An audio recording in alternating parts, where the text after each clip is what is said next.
India TV, आपकी आवाज।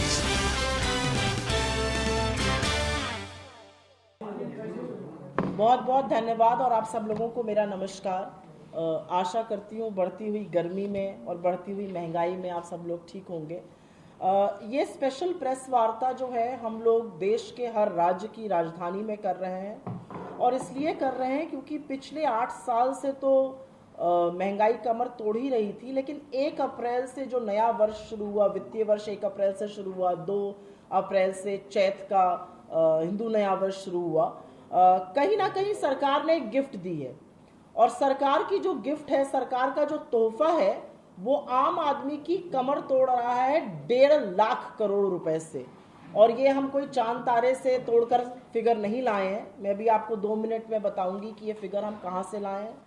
चाहे पेट्रोल का दाम हो, चाहे रसोई गैस का दाम हो, चाहे आटे का दाम हो, चाहे पत्ती का दाम हो, नींबू का दाम हो, हर दाम में आग लगी हुई है आज की तारीख में।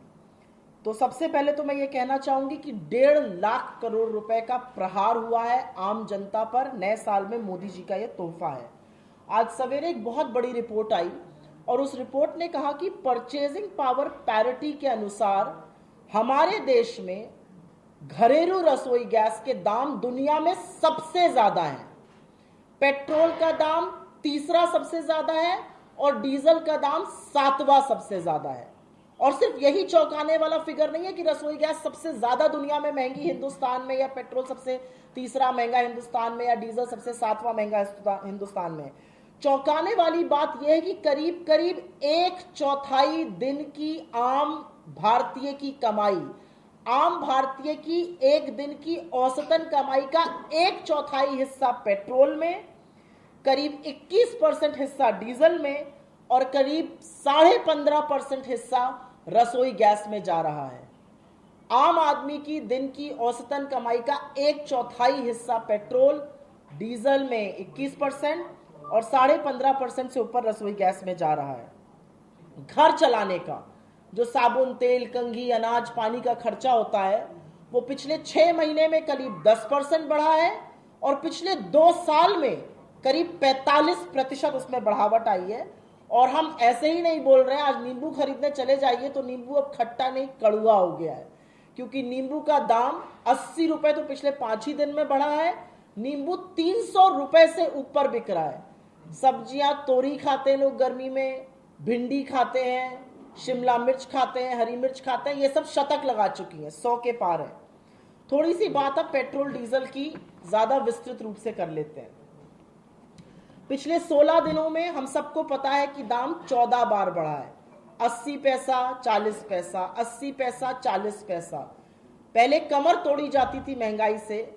इस सरकार ने पहले 8 साल कमर तोड़ी और अब जो है गला रेता जा रहा है। रोज रोज 80 पैसा, 40 पैसा करते हुए पेट्रोल और डीजल के दाम पिछले 16 दिनों में 14 बार बढ़े हैं। 10 रुपया प्रति लीटर पेट्रोल और 10 रुपए प्रति लीटर डीजल बढ़ा है।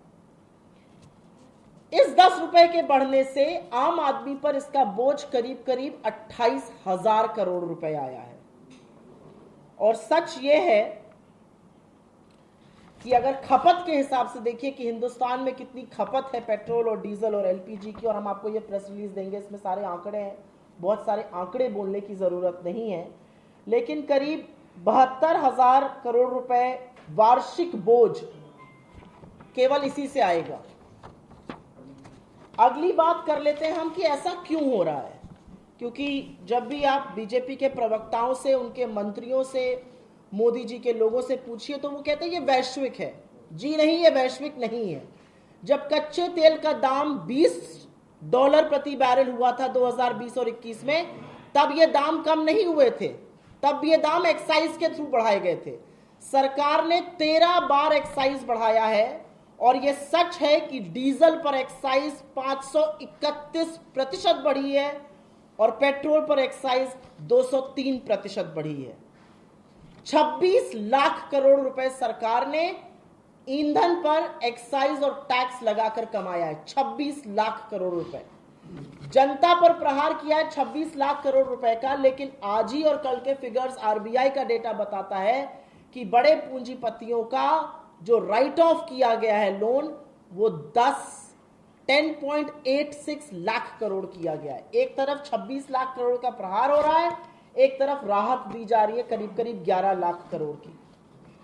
तो दिक्कत की बात यह है कि पिछले साल ही सरकार ने 4.5 लाख करोड़ सिर्फ ईंधन से कमाया, जबकि सरकार के पास वक्त था, मौका था, टाइम था, आय कम हुई है, लोगों की नौकरियां गई हैं। 84% जनता कहती है कि जो वो 3 साल पहले कमा रहे थे वो अब कमा रहे हैं, और महंगाई बढ़ती जा रही है।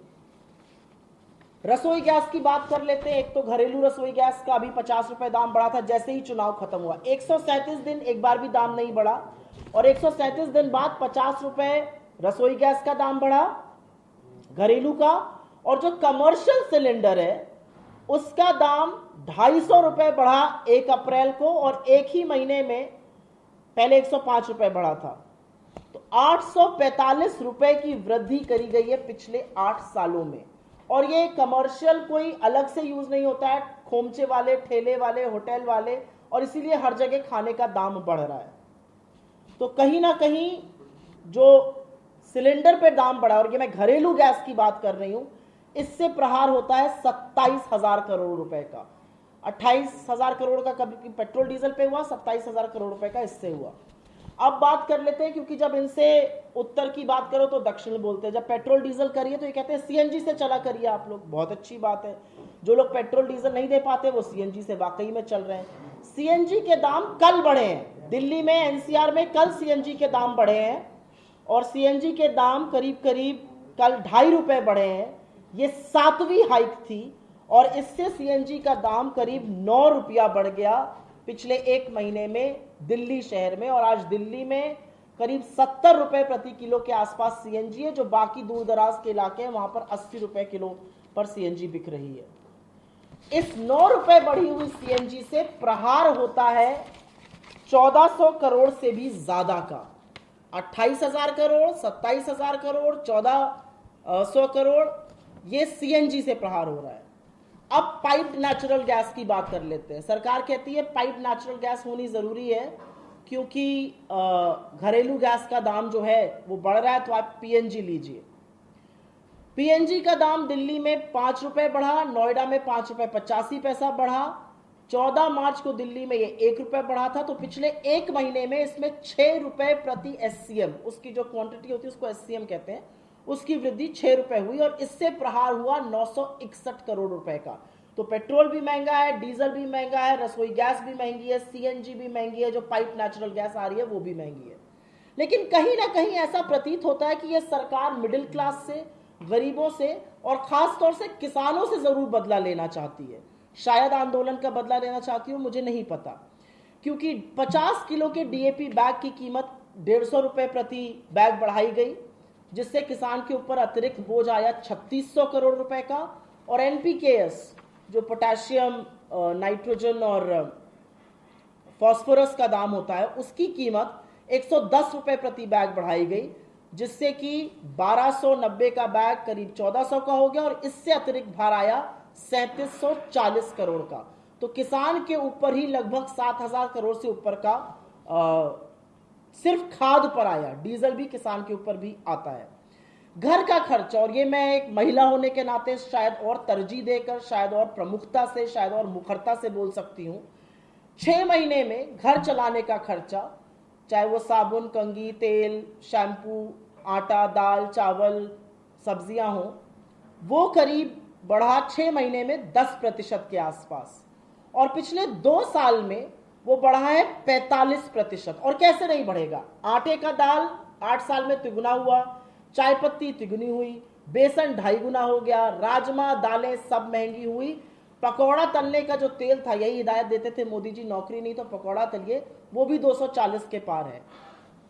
अनुमान ये है, और ये तमाम रिपोर्ट्स आई हैं, कि 22% अभी भी खाने के सामानों का दाम बढ़ेगा, और वो होता दिख रहा है। नींबू, जैसे कि हम लोगों ने पहले कहा था, 5 दिन में 80 रुपए बढ़ के आज 300 के पार है। तो खट्टे से कड़वा हो गया नींबू। भिंडी, शिमला मिर्च, तुरई, हरी मिर्च, ये सब शतक लगा चुके हैं। ये घर का बजट है। अब करते हैं 1 अप्रैल को और क्या एक नई सौगात आई। एक नई सौगात 1 अप्रैल को आई कि राष्ट्रीय राजमार्ग टोल टैक्स 10 से 18% बढ़ेगा। वो कमर्शियल गाड़ी के लिए भी है, वो प्राइवेट गाड़ी के लिए भी है, और इससे करीब करीब 6,000 करोड़ का अतिरिक्त बोझा मिडिल क्लास पर या उन लोगों पर जो काम के लिए या बाहर जाने के लिए राष्ट्रीय राजमार्गों का उपयोग करते हैं। लेकिन मामला सिर्फ पेट्रोल, डीजल, रसोई गैस, सीएनजी, पीएनजी, घर के खानों और टोल टैक्स पे नहीं रुकता है। मामला और गर्दन तो जो रोगी हैं, जो मरीज हैं, जो पेशेंट हैं, उनकी भी उमेठी जा रही है। एनपीपीए ने 1 अप्रैल से 800 आवश्यक दवाएं, जिसमें से कि सिंपल दवाएं जैसे कि पैरासिटामोल हो गई, एजिथ्रोमाइसिन हो गई, मेट्रोनिजोल हो गई, कोरोना के प्रबंधन में जो बेसिक दवाइयां होती हैं, बुखार की, जुकाम की, खांसी की, वो हो गई, हृदय रोग की, बीपी की, स्किन की, जो बेसिक दवाइयां होती हैं, 800 दवाइयों का दाम बढ़ाया गया और इससे करीब करीब बोझ जो है वो 10,000 करोड़ रुपए का आम आदमी पर पड़ेगा। तो रोगियों को और मरीजों को भी नहीं छोड़ा गया। बहुत बड़ी बड़ी बातें हुई थी कि घर बनाना होगा आसान, सबका घर का सपना होगा पूरा, लेकिन घर बनाने से मुश्किल काम मुझे ऐसा लगता है इस समय देश में दूसरा कोई नहीं है। स्टील, सीमेंट, ईंट, सैनिटरी फिटिंग, लकड़ी, जितनी भी निर्माण की चीजें हैं, उन सब की कीमत अप्रैल में लगभग 15% बढ़ गई है। स्टील की कीमतें 35 रुपए पर केजी से बढ़ के 90 रुपए पर केजी हो गई है। सीमेंट लगभग 100 रुपए बढ़ गया है। तो घर बनाना पहले से भी ज्यादा मुश्किल हो गया। और घर का जो सपना देख रहे थे लोग कि होम लोन पर जो टैक्स की राहत और रियायत मिलती थी, उस पर भी प्रहार किया गया है। पहले यह था कि फर्स्ट होम लोन लेने वाले को अगर वो 1.5 लाख से ऊपर का ब्याज है तो उस पर राहत मिलती थी। वो राहत विड्रॉ कर ली गई है। पीएफ अकाउंट, आप लोग सब लोग नौकरी पेशा लोग हैं, आप सबका पीएफ कटता है, प्रोविडेंट फंड, और कहीं ना कहीं ये रिटायरमेंट का पैसा होता है, ये छूते नहीं है। हम सब लोगों ने जब भी नौकरी करी इसको छुआ नहीं कि जब रिटायर होंगे तो ये पैसा घर बनाने में, बच्चों की पढ़ाई में, शादी ब्याह में, बड़े खर्चों में यूज करेंगे। इसको एज अ कंटिजेंसी फंड रखा जाता था। इस पीएफ अकाउंट से भी सरकार को बर्दाश्त नहीं, क्योंकि आपका रिटायरमेंट का पैसा अब सरकार की जेब में होगा। 1 अप्रैल 2022 से ईपीएफ खाते में अगर 2.5 लाख से ज्यादा का कंट्रीब्यूशन है तो ब्याज पर इंटरेस्ट लगाया जाएगा। यही नहीं, पीपीएफ की जो दर थी वो 8.5% से घरा के 8.1% हो गई है। एफडी की भी दर गिर गई है, जिससे कि करीब करीब 7 करोड़ लोग प्रभावित हुए हैं इन चीज़ों के चलते। कार खरीदना महंगा, गर्मी है, दिक्कतें हैं, लोग सोचते हैं छोटी कार खरीद ली जाए। मारुति ने जनवरी में पहली बार कीमत बढ़ाई थी, अब फिर से कीमत बढ़ने वाली है। टाटा मोटर्स ने कीमत बढ़ाई है, टोयोटा ने बढ़ाई है, और उन सबका कहना है कि इनपुट कॉस्ट, एंड इनपुट में largely steel, aluminium, fuel cost, ये बढ़ती जा रही है, इसलिए अब हम इसको कम नहीं कर सकते। तो गाड़ी का सपना भी अधूरा ही रहेगा लोगों का। 1 अप्रैल से मोदी सरकार ने एल्यूमिनियम ओर पर और कॉन्सेंट्रेट पर 30% टैक्स लगाने का फैसला किया है। इनका उपयोग टेलीविजन पर, एलईडी बनाने में, एसी बनाने में, रेफ्रिजरेटर के हार्डवेयर बनाने में किया जाता है। और इन सब के चलते AC, TV, fridge, LED bulb की कीमत 15% और मोबाइल की कीमतों में 20 से 30% की बढ़ोतरी होगी। तो मोटा मोटा लब्बो लबाब बात का यह है कि पेट्रोल और डीजल और रसोई गैस से जो लूट शुरू हुई थी वो बढ़ते बढ़ते आपके चौके चूल्हे तक पहुंच गई, आपके घर के खाने की सामग्री तक है, वो आपके रिटायरमेंट पैसे पर है, वो सड़क चलने पे जो टोल टैक्स देना है उस पर है, वो मोबाइल फोन और एलईडी पर है, वो एसी पर है, वो कारों पर है। हर चीज महंगी होती जा रही है और कहीं ना कहीं इसका प्रभाव हर व्यक्ति पर पड़ रहा है। और जब सरकार से इस पर सवाल पूछिए तो जवाब सिर्फ एक आता है, हमने चुनाव जीते, ये मुद्दा नहीं है। जी नहीं, ये मुद्दा है। और मुद्दा इसलिए है क्योंकि हमारे सिस्टम में, ठीक है आपने चुनाव जीते हैं, लेकिन बहुत सारे लोगों ने आपके खिलाफ भी वोट दिया है। वो वोट महंगाई के खिलाफ है, वो वोट बेरोजगारी के खिलाफ है। और महंगाई इसलिए भी प्रचंड है क्योंकि नौकरियां गई हैं और आय कम हुई है। और चुनाव जीतने का ये कतई मतलब नहीं है कि आपको लूट करने का लाइसेंस मिल गया है।